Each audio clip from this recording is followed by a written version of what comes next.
Good morning. I'd like to spend a few minutes with you talking about the verbal chest bumper. You know, that irate boss that chooses to humiliate you in front of your underlings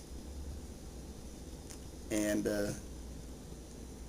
tries to keep you down because they fear what you are capable of.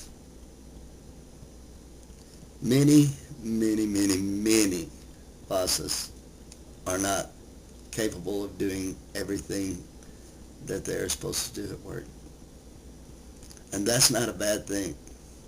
Their job is not to do everything or be able to do everything perfectly. Their job is to put their aces in their places. And when their aces are working, that is a learning process. It is a constant learning process. It is a never-ending learning process. It should not be at a point where you stop learning something. The verbal chest bumper is that boss who does not realize that fact. He is that boss that chooses to humiliate his underlings, chooses to berate his underlings in front of their underlings, to set themselves up as the leader of the pack, who will call you out publicly because there's nothing else you can do short of quitting your job to keep from getting fired, because you call them out and you will lose your job. That is the way they react. What do you do with people like that? I pity them. I do. I am an underling who takes abuse. And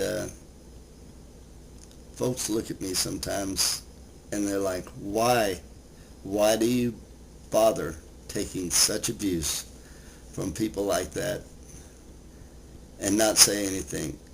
And I remind them of the fact that these are chest bumpers.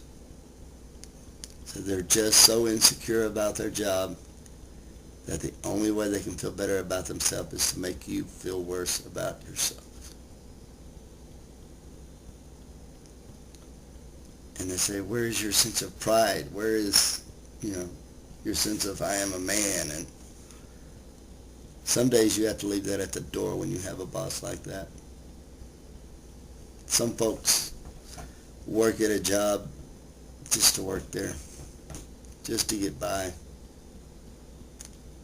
I personally work at a job to pay rent, car payment, insurance, gas, electricity, groceries, feed 4 people. Are you with me? And many of you do also. And you know exactly where I stand. Leaving a job and finding a new one takes time that you don't have. Oftentimes you are a paycheck or two away from being on the street. And these people realize that. They know you have nowhere to go.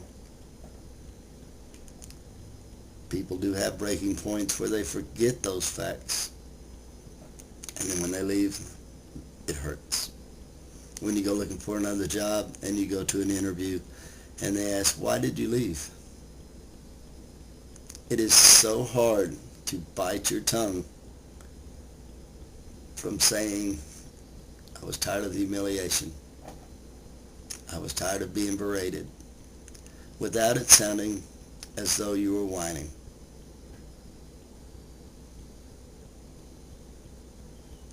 It's a tough, crappy, cruel world.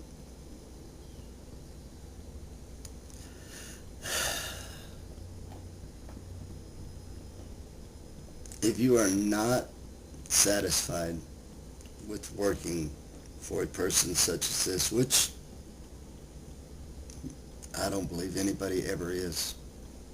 The best thing to do, the best thing to do, is to find something else while you still have your job. Don't jump out of the moving vehicle unless you're going to jump right into another one. Are you with me?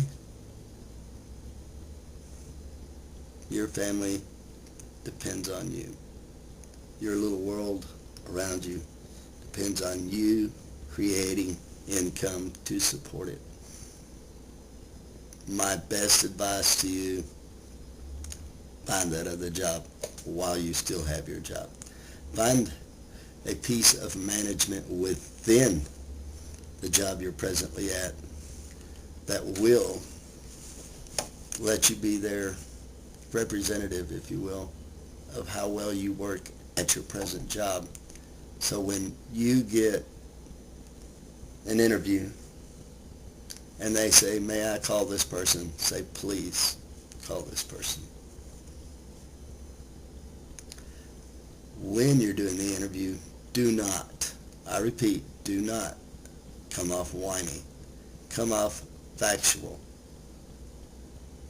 So they understand that you work with a chest bumper and that it is not tolerable. It is not good for the company. It's not good for you. So you decided to move on. Many folks will understand that. Best of luck to you in your day. Just had to get that off my chest.